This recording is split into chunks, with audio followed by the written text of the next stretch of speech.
खबरों के निष्पक्ष विश्लेषण के लिए सब्सक्राइब करें Jantantra TV and press the bell icon. Never miss any update. नमस्कार, मैं हूं आपके साथ अनन्या तिवारी। हमारी खास पेशकश रिपोर्टर्स डायरी में एक बार फिर आपका स्वागत है। हमारी कोशिश है कि आपको सीधे ग्राउंड जीरो से एक्सक्लूसिव और ऐसी खबर दिखाएं जिनका सीधा सरोकार आपसे है।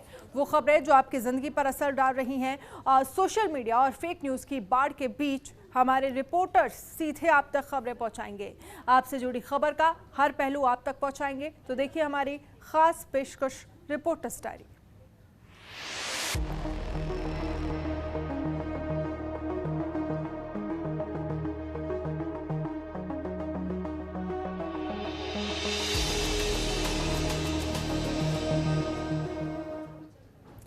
सरकार विकास के लाख दावे करे, लेकिन सड़क, बिजली और स्वास्थ्य को सरकार के खोखले वादों की पोल खुली जाती है। जी हां, छत्तीसगढ़ के देवभोग ब्लॉक में एक ऐसा ही मामला सामने आया जहां गड्ढों और सड़कों के बीच अंतर कर पाना मुश्किल है। रिपोर्ट देखिए।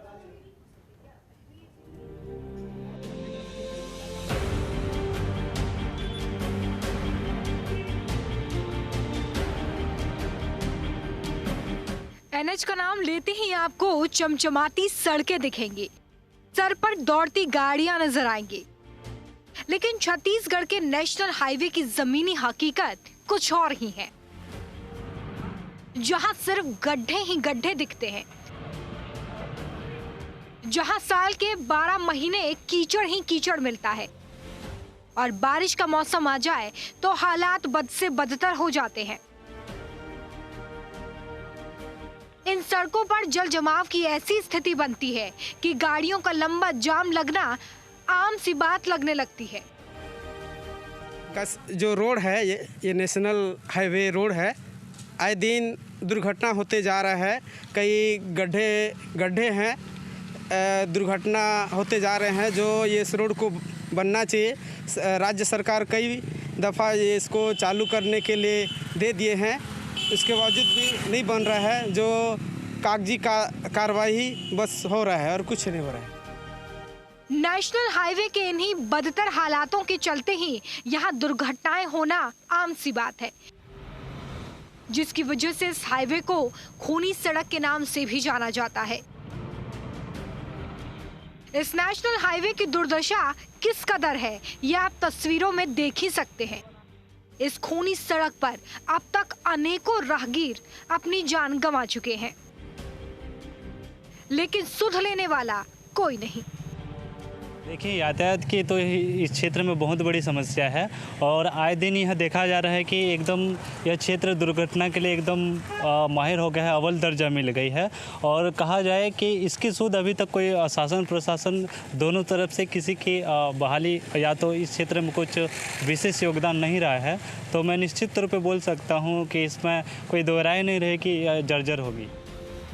इस खूनी सड़क पर दौड़ रहे बड़ी या छोटी गाड़ियों की रफ्तार किसी यमराज से कम नहीं। दिन हो या रात, गाड़ियों की रफ्तार कम होने का नाम नहीं लेती है। लेकिन जिले के शासन प्रशासन के पास इन मुद्दों के लिए बिल्कुल भी वक्त नहीं है। कई बार इलाके के बाशिंदे अपनी अर्जियां लेकर सरकारी हुक्मरानों के पास गए, लेकिन झूठे आश्वासन के अलावा इनके हाथ कुछ नहीं लगा।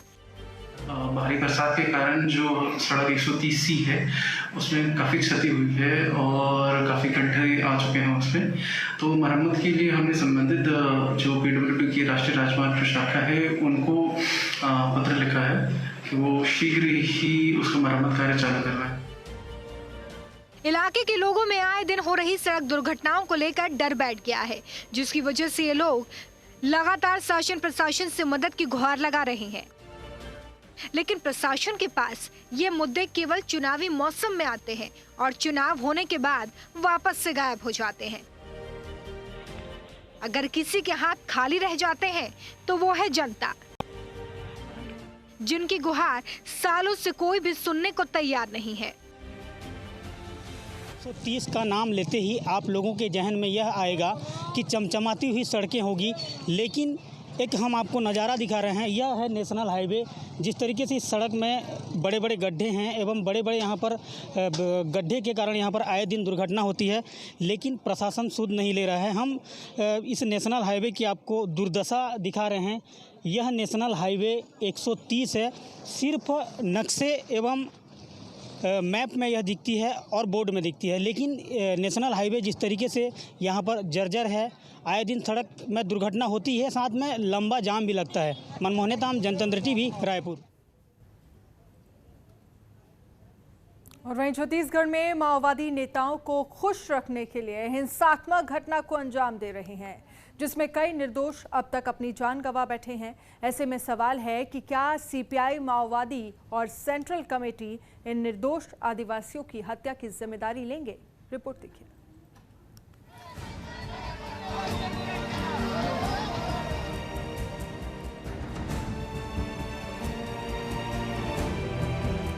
छत्तीसगढ़ में साल 1967 में गरीब किसान और मजदूरों के हित की लड़ाई लड़ने के नाम पर पश्चिम बंगाल के नक्सलबाड़ी गांव में माओवादी आंदोलन ने जन्म लिया था।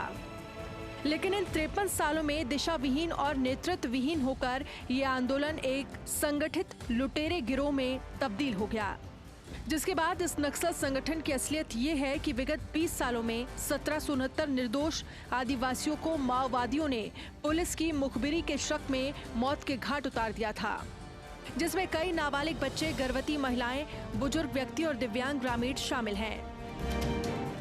माओवादियों के आतंक को देखकर तो यही लगता है कि वर्तमान में चल रहा माओवादी आंदोलन को जनता की इच्छा और समर्थन नहीं मिल रहा है।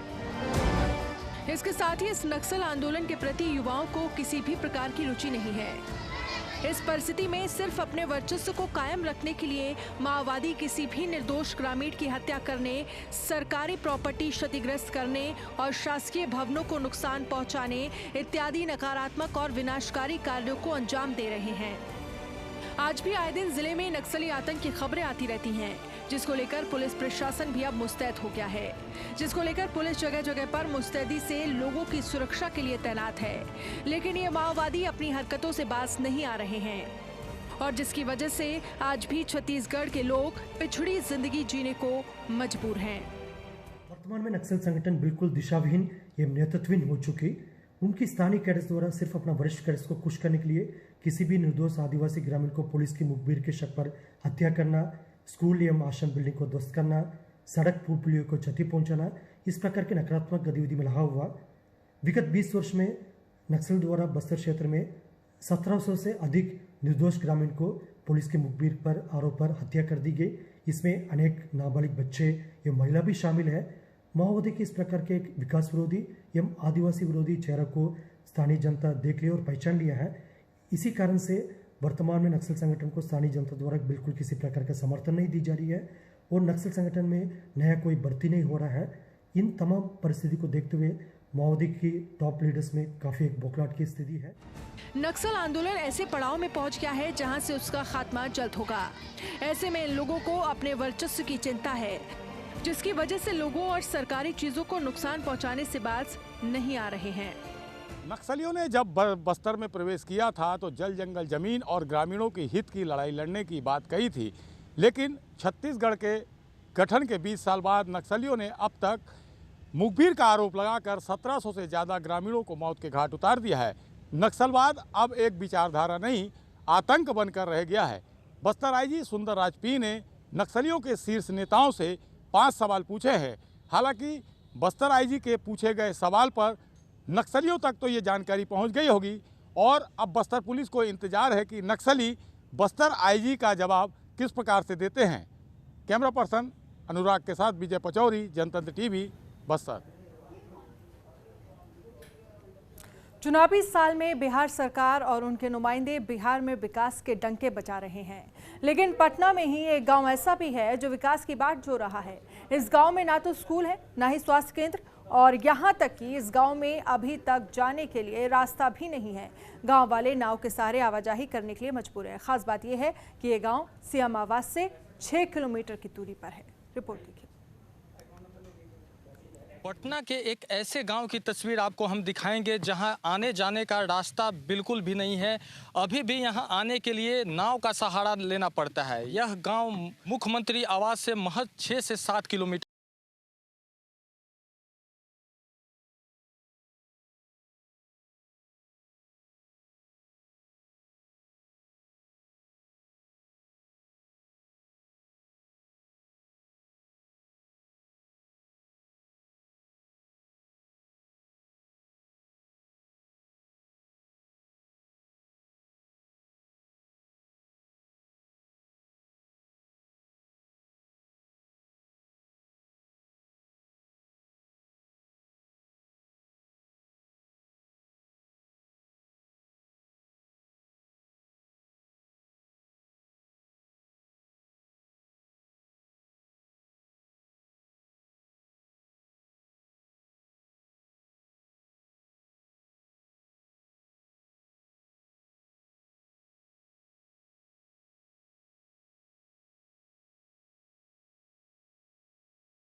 स्वास्थ्य केंद्र, सिर्फ विकास के नाम पर सिर्फ एक आंगनबाड़ी केंद्र है जहां पे कभी कदाल आंगनबाड़ी सेविका आती हैं। विधायक जी कौन है?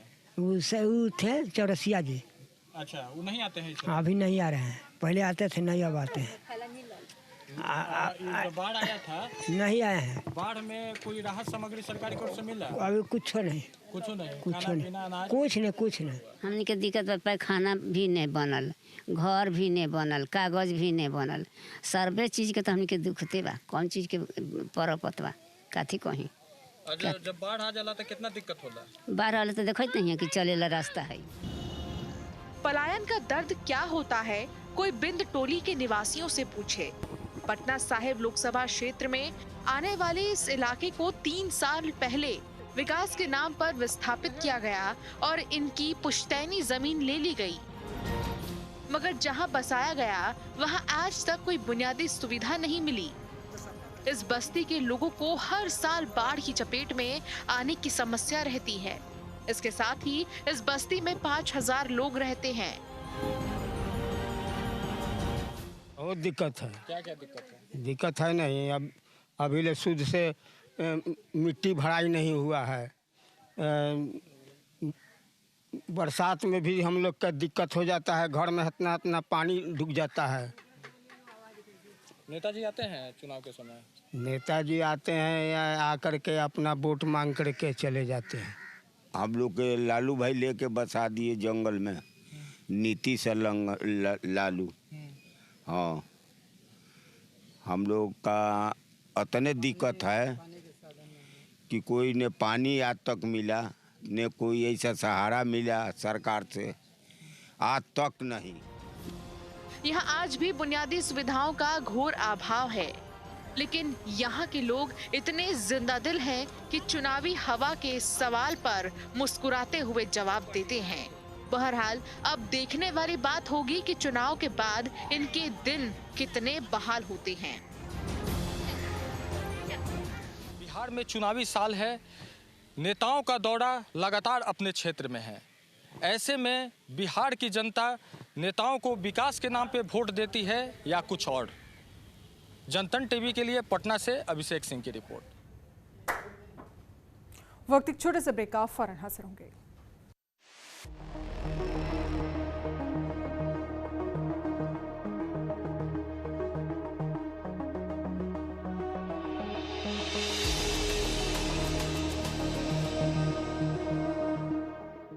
ब्रेक के बाद आपका स्वागत है। कोरोना काल ने हर वर्ग को प्रभावित किया है और इससे खेल और खिलाड़ी भी अछूते नहीं हैं।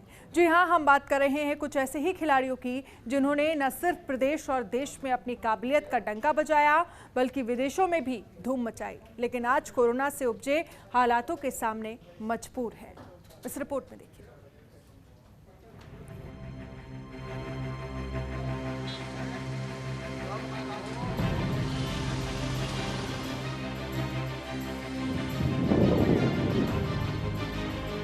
शाम जी अब क्या कर रहे हैं? खेल विभाग की उदासीनता के कारण 400 से अधिक कोच का उत्तर प्रदेश में नवीनीकरण खेल विभाग के द्वारा नहीं किया गया है, जिससे उनके रोजी रोटी पर संकट उत्पन्न हो गया है। वहीं खिलाड़ियों को कोच की व्यवस्था न होने के कारण उनको सही से प्रशिक्षण नहीं मिल पा रहा है। कोरोना की वजह से कई लोगों को बुरे आर्थिक दौर से गुजरना पड़ रहा है। इसमें वो खिलाड़ी भी शामिल हैं जो स्टेट और नेशनल लेवल पर कई पदक जीत चुके हैं, लेकिन इन दोनों ये खिलाड़ी रिक्शा चलाने या ठेले पर फल सब्जी बेचने को मजबूर हैं। और ऐसे ही कुछ खिलाड़ियों से हमने मुलाकात की जो आज सरकारी उदासीनता का शिकार हैं। मैं इंटरनेशनल पावर लिफ्टर हूँ और मैं यहाँ पे चौक स्टेडियम में जो है एडॉक कोच पे था और मार्च में हम लोग का एडॉक कोचिंग समाप्त कर दी गई थी। और कुछ समय मैंने 2 महीने जो है ना चाट पकौड़ी वगैरह बना के बेची, लेकिन वो भी मामला ठप हो गया, वो भी बंद कर दिया मैंने। इस समय तनख्वाह सर हम लोग की कुछ नहीं मिल रही है, हम लोग बेरोजगारी काट रहे हैं। अब क्या करा जाए सर? क्या कर रहे? अभी तो सर घर पे है, लॉकडाउन है, कुछ चल नहीं रहा, कामकाज सब बैठे हैं। आजकल कोरोना की वजह से हर किसी को कुछ न कुछ परेशानी झेलनी पड़ रही है। कुछ तो इतने मजबूर हैं कि उन्हें अब अपना भविष्य तक धुंधला नजर आने लगा है। इसमें कुछ ऐसे भी लोग हैं जो आगे चलकर देश का नाम रोशन करने का सुनहरा सपना तक संजोए हुए हैं और इसके लिए कड़ी मेहनत भी करते आ रहे हैं। लेकिन कोरोना ने आर्थिक तौर पर ऐसी कमर तोड़ी कि अब वो सुनहरा सपना भी इन्हें डराने लगा है। मैं खेल विभाग में एथलेटिक्स कोच के पद पर कार्यरत थे। कोचिंग बंद हो जाने के कारण हम लोगों को हटा दिया गया है। और एथलेटिक्स और डिप्लोमा वाले कहाँ गए? NIS वाले जो खेल विभाग में 450 कोच कार्य कर रहे हैं ना, उन लोगों को सबको हटा दिया गया है। कोचिंग बंद होने का और हम लोग भुखमरी के कगार पर आ गए हैं। परिवार का भरण पोषण कैसे चल रहा है? ये मजदूरी का कार्य कर रहे हैं, जिसके कारण हमारा परिवार का पालन पोषण करने के लिए कार्य कर रहे हैं। और सरकार का तो नीति है कि हम जो है कि क्या कह रहे हैं, इनको दूर करेंगे हम। सरकार की ऐसी कोई नीति नहीं है, खास ये सरकार की पॉलिटिक्स है। ये 10 साल 15 साल से ऐसे लेकर चल रही है। हम लोग NIS प्रशिक्षक हैं, जिसके कारण हम लोग इतना भुखमरी के कगार पर आ गए हैं कि 4 महीने से हम लोग का ना पेमेंट मिल रहा है ना कुछ मिल रहा है। कोरोना वायरस के कारण लॉकडाउन ने लोगों का रोजगार खत्म कर दिया है, तो लाखों लोगों की नौकरी चली गई। कोरोना से हर वर्ग के लोगों को नुकसान उठाना पड़ रहा है। इनमें वो भी शामिल हैं जो भारत के लिए भविष्य में ढेरों पदक जीतने का मादा रखते हैं। स्वर्णिम जीत के बाद पदक हासिल करने वाले हाथों में सब्जी बेचने का तराजू आ गया है। कोरोना लॉकडाउन में हर किसी को वो दिन देखने पड़ रहे हैं जिनकी किसी ने कल्पना भी नहीं की होगी। कोई सब बेरोजगार इस समय जो है, सब जिनका काम लगा था वो भी छोड़ चुके हैं और जिनका नहीं लगा था, देखिए हम आज बाहर खड़े हैं आपके सामने, गेट के बाहर खड़े हैं। इतनी पब्लिक आगे पीछे लोग खड़ी देख रही है। एक कोच परेशान अपनी फरमाइश को सामने दे रहा है, कैसे इसका हल निकाला जाए, कैसे क्या किया जाए। हम कोशिश करते हैं मुख्यमंत्री जी हम लोग का हाथ जोड़कर काम करें। राजनीतिक मत आए, हमारे ही यहाँ कोचिंग देने से ना जाने कितने इंटरनेशनल खिलाड़ी बने, कोई हमारा साथ देने वाला नहीं है। किसी से अगर हम कहते हैं भाई 5 रुपये तो यार तुम तो कोच आदमी पैसे मांग रहे हो, अब हम किससे मांगे, आप खुद बताइए। और जो 2000 दे चुका शर्म आती मांगते हुए, शर्म आती मांगते, कैसे किससे मांगे पैसे। RP सिंह ध्वस्त बनाए, ध्वस्त जैसे बोलते हैं ना, बिल्कुल खेल को खिलौना बना दिया है। कोरोना की वजह खेल मैदानों में ना तो खेलने की अनुमति है और ना ही अभ्यास की छूट है। ऊपर से खेल प्रतियोगिताएं भी अनिश्चित काल के लिए स्थगित हैं। लेकिन सवाल यह है कि देश के अनमोल रत्न माने जाने वाले इन खिलाड़ियों के साथ ऐसी उदासीनता क्यों हो रही है? जिन 400 से अधिक कोचों का नवीनीकरण नहीं किया गया है, उनका आरोप है कि खेल निदेशक के कारण उनका नवीनीकरण नहीं हो रहा है, जिससे उनकी रोजी रोटी पर संकट उत्पन्न हो गया है।